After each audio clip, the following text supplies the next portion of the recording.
ಇಂದು ಶುಕ್ರವಾರ ಶುಭವ ತರುವ ವಾರ.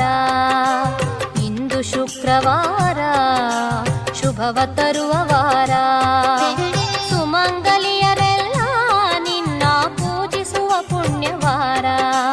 ಇಂದು ಶುಕ್ರವಾರ ಶುಭವ ತರುವ ವಾರ. ಸುಮಂಗಲಿಯರೆಲ್ಲ ನಿನ್ನ ಪೂಜಿಸುವ ಪುಣ್ಯವಾರ. ಇಂದು ಶುಕ್ರವಾರ ಶುಭವ ತರುವ ವಾರ.